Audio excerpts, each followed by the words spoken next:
అంటే రాజకీయాలు ఎప్పుడు కూడా ఆలోచన ఉండాలి, లౌక్యం ఉండాలి, ఉంటేనే మనం ముందుకు పోగలమట. మరి ఆ ఆలోచన, ఆ లౌక్యము, అందరినీ కలుపుకొని పోయే తత్వము, అందరితో కలిసి ఉండే తత్వము సాయి కృష్ణారెడ్డి గారితో ఉందా?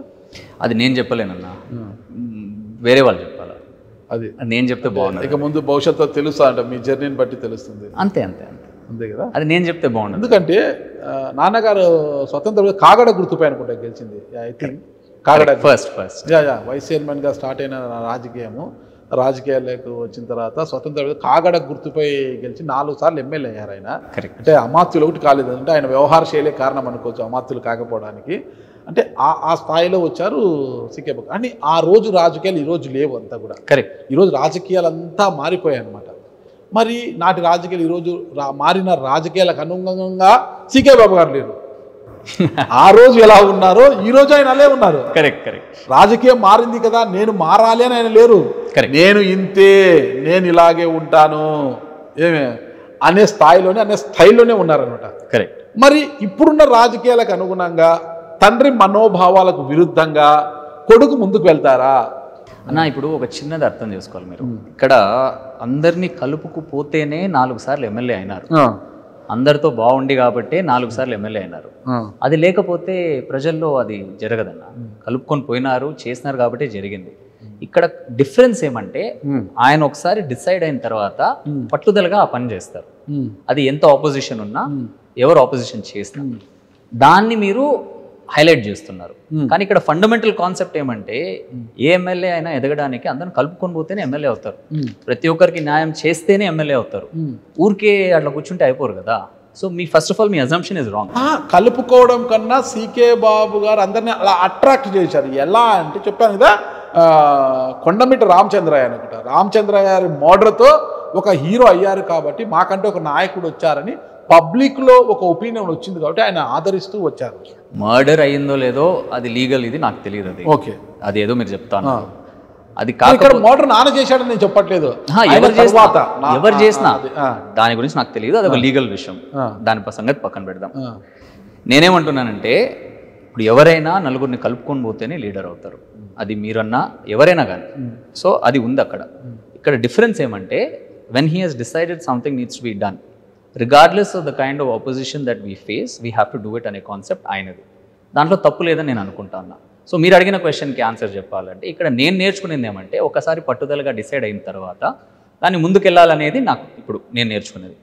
దాంట్లో ఇప్పుడు అడిషనల్గా నేను బయట ఉన్నాను కాబట్టి అందరితో నవ్వుకుంటూ మాట్లాడడం చేయడం అంటే అది న్యాచురల్గా వచ్చింది. So I don't think it should be a problem. నాన్నలాగే ఉండాలని అనుకోవడం ఇంపాసిబుల్. మీరు కాదు, నేను ఎవరు ఉండలేరు. It's not possible. అట్లే ఉండాలని అనుకోవడం మూర్ఖత్వం. భవిష్యత్తు నిర్ణయిస్తుంది ఎలా ఉండాలి అనేది. లేదన్నా, అట్లా ఉండలేము. అంటే చిత్తూరులో సీకే బాబు గారు రాజకీయాలు మొదలుపెట్టినప్పటి నుంచి కూడా ఒక వర్గంతో పోరాటం చేస్తూనే మరోవైపు నిఖార్సైన రాజకీయాలు చేసుకుంటూ వచ్చారు ఆయన. కానీ ఆ రాజకీయాల్లో ఉంటున్న ఆయన ఇప్పుడు ఎవరిదైతే ఆ వర్గం లేదు, ఇప్పుడు ఆ వర్గంలో ఒకరిద్దరు మాత్రమే ఉన్నారు ఇప్పుడు. కానీ సీకే బాబు గారు మాత్రం రాజకీయంగా కాస్త స్తబ్దుగా ఉండిపోయారు. స్తబ్దుగా అంటే పెద్దగా పబ్లిక్లో ఉండడం కానీ, రాజకీయంగా ప్రసంగాలు ఇవ్వడం కానీ. మీ ఏజ్ ఎంత? మీ ఏజ్? Now I'm 51. 75 మీరు అయినప్పుడు నేను వస్తాను మీ దగ్గరికి, అప్పుడు మనం కూర్చొని మాట్లాడదాం. ఏమి నాగరాజు గారు 75కి హైదరాబాద్ నుంచి చిత్తూరు రావట్లేదు, కార్లో తిరగట్లేదు అని అడుగుతా. ఓకే, ఏజ్ ఫ్యాక్టర్ అనేది ఒకటి ఉంటుందన్న.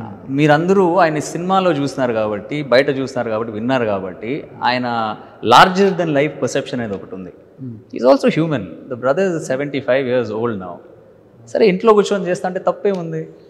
మీరు చెప్పిందే కరెక్ట్ అనుకుంటాము. చంద్రబాబు గారు వయసు ఎంత? 75. రాష్ట్ర ముఖ్యమంత్రిగా గడగడలాడిస్తున్నారు. కరెక్ట్. పక్కనే ఉన్న పెద్దిరెడ్డి రామచంద్రారెడ్డి గారి వయసు ఎంత? ఏమో నాకైతే తెలియదు. Equal to I think 74. ఓకేనా? ఈరోజు కూడా క్రియాశీలకంగా ఉన్నారు. ఇంచుమించు భూమన కరుణాకర్ రెడ్డి గారి వయసు ఎంత? కరుణాకర్ రెడ్డి గారి వయసు కొద్దిగా తక్కువ ఉంటుంది. కరుణాకర్ రెడ్డి అంకుల్ 70 65 to 70 మధ్యలో ఉన్నారు ఆయన. అవునా? యా, మీరు కనుక్కోండి. 65 to 70 మధ్యలో ఉన్నారు Karunakar. He doesn't look like that. అది దేవుడిచ్చిన వరం. నాన్నగారు కూడా ఏం లేదు, గడ్డం నడిచింది, కానీ నాన్నగారు కూడా కనిపిస్తారు. రాజకీయం చేయాలనుకున్నప్పుడు వయసుకి ఇంకోటి గోరంట్ల బుచ్చయ్య చౌదరి గారు ఐ థింక్ 7 times అనుకుంటే ఎమ్మెల్యే, ఈ రోజుకి ఎమ్మెల్యేగా అసెంబ్లీలో గడగలాడిస్తున్నారు. సో మీరు బేసిక్గా చెప్పడం ఏమంటే 81 yearsలో లాస్ట్ గవర్నమెంట్లో ఎమ్మిగనూరు, కర్నూలు జిల్లా Emmiganur MLA 81 years mister Chennakeshava Reddy గారు, ఆయన 81 yearsలో అసెంబ్లీకి వచ్చేవారు. ఈ రోజున్న 84 years Varadaraju Reddy, Proddatur MLA Varadaraju 84 years ఈ రోజు కూడా మీడియా ముందు ఇలా గడగడలాడిస్తుంటారు అనమాట. అంటే 75 years మించిన వాళ్ళు ఈ రోజు రాజకీయాల్లో చాలా డిఫరెన్స్ ఏమంటే there is a very small difference. మీరు చెప్పిన పాయింట్స్ లో నాన్నలో ఒకే ఒక డిఫరెన్స్. వీళ్ళంతా ఇప్పుడు కంటెస్ట్ చేసిన వాళ్ళు లేదా పొలిటికల్గా యాక్టివ్గా ఉన్న వాళ్ళు. ఇప్పుడు మీ ఆవేదన నాకు తెలుస్తుంది, మీరు నాన్నని లైవ్లో చూడాలనుకుంటా అన్నారు. మీరు ఇదే పాయింట్ ఇట్లే మీరు ప్రే చేయండి, ఖచ్చితంగా నాన్న లైవ్లోకి వస్తారు. మీలో ఉండే సంతోషము, ఆవేదన అన్నీ మీరు నాన్నకు చెప్పండి. నాన్నతో పాటు ఆయన కుమారుడు సాయి కృష్ణారెడ్డి కూడా రాజకీయాల్లో క్రియాశీలంగా ఉండాలనే కోరుకుంటున్నారు అందరూ కూడా. మంచిదే కదన్నా, గుడ్, చేస్తాం. రాజశేఖర రెడ్డి గారి తర్వాత ఆయన కుమారుడు వచ్చాడు, అలాగే సీకే బాబు గారి తర్వాత సీకే సాయి కృష్ణారెడ్డి రావాలని ఈ కాలపు యువకులు కోరుకుంటున్నారు.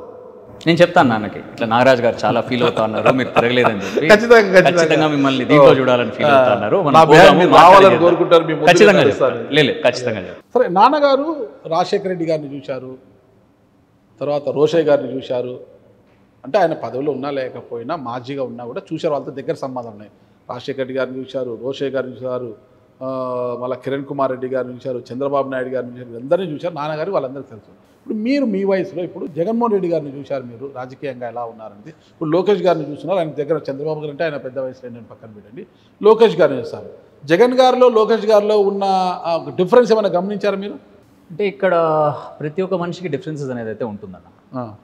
ఒకరి స్ట్రెంత్ కొంతమందికి ఉంటుంది, వేరే కేపబిలిటీస్ వేరే వాళ్ళకు. సో 100% డిఫరెన్సెస్ అయితే ఉన్నాయి. బట్ అక్కడ జగన్మోహన్ రెడ్డి గారు సీఎం స్థాయిలో ఆయన ఉన్నారు. లోకేష్ గారు ఇప్పుడు he has taken the reins of the party and is moving it forward and is trying to be the linchpin to ensure that everything works together for the state. వాళ్ళలో differences, similarities నేను వాళ్ళని కలిసి వాళ్ళతో work చేస్తుంటే చెప్పగలడానికి అవకాశం ఉంటుంది. But బయట మనం టీవీలో చూసేది it's only a little bit of it. So I don't think I'm qualified enough to give you a very detailed answer on that front. ప్రస్తుతం రాజకీయాలంతా కూడా మనీ చుట్టే తిరిగే పరిస్థితి వచ్చింది కదా. యువకులు ఎక్కువగా రాజకీయాల్లోకి రావాలి, యువకులు రాజకీయాల్లోకి వస్తేనే కొంత విజన్ పెరుగుతుంది, ఆలోచన పెరుగుతుంది, విద్యావంతులు ఎక్కువ రావాలి, విద్యావంతులు వస్తేనే ఒక కొత్త ఆవిష్కరణలు కావచ్చు, కొత్తగా ఏమైనా రాజకీయం వస్తుంది, ఇక్కడ రాష్ట్ర అభివృద్ధి జరుగుతుంది, అది అని అంటున్నట. అలాంటి సమయంలో మీరు రాజకీయాల్లోకి వస్తున్నారు. ఇప్పుడు నెక్స్ట్ ఏదైనా పదవి వస్తే ఎలా ఉండాలంటారు, సొసైటీ ఎలా ఉండాలనుకుంటున్నారు, సొసైటీ మీద మీకున్న విజన్ ఏంటి అసలు? అంటే society there is a lot of pluses and minuses అన్న సొసైటీలో. ఒకటి ఇది, ఒకటి అది అని చెప్పలేము. బట్ ప్రధానంగా మనకు నెగిటివ్సే కనిపిస్తాయి. అది మనము అధికారంలో ఉంటే చేంజ్ చేస్తామని అనుకోవడం కరెక్ట్ కాదు. సొసైటీలో చేంజ్ అనేది సొసైటీకి అనిపించాలా, మీకు అనిపించాలా, నాకు అనిపించాలా. ఇంటర్వ్యూలో కూర్చొని మాట్లాడినప్పుడు కాదు, బయట రోడ్లో తిరిగినప్పుడు. ఇప్పుడు అది మన సొసైటీలో కొంతవరకు ల్యాకింగ్ ఉందనేది నా ఒపీనియన్.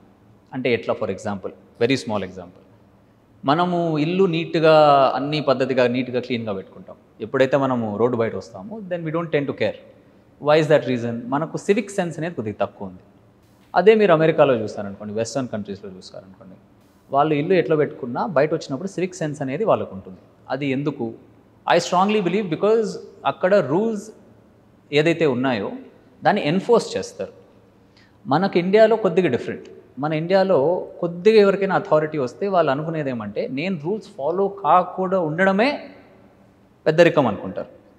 అది ఇప్పుడిప్పుడు వచ్చిన ట్రెండ్. అది ఒకప్పుడు you were opposing institutions because you needed to prove something. ఈరోజు opposing institutions has become a concept which is not correct. I think strengthening institutions is very important. It's only when you strengthen institutions where rule of law can be applied democratically to everybody. And I think that is very necessary. Now, there are multiple reasons for why that cannot be done. But I don't think just because you sit in a position of authority or power that you can bring about change. I think it needs to come from... ఆ power మీకు వస్తే మీరు ఎలా చేస్తారు? అన్న, మీరు నేను కాదు, ఎవ్వరు ఏం చేయలేరు. It has to come from the society. ఎవరో ఒకరు ట్రై చేయాలి కదా మార్చడానికి. ఒక్కరు చేయడం అనేదే కరెక్ట్ కాదన్న. Society has to take responsibility. ఇప్పుడు సొసైటీ ఏం చెప్తుంది? ఎలక్షన్లో డబ్బు తీసుకొని ఎలక్షన్లో ఓట్ వేసేసి రాజకీయ నాయకులు కరప్టు, అఫీషియల్స్ కరప్ట్ అని చెప్తారు కానీ వాళ్ళ పనులు జరిగేదానికి వాళ్ళు ఏమేమి చేస్తారో అక్కడ వాళ్ళు ఎవరు ఓనర్స్ తీసుకోరు.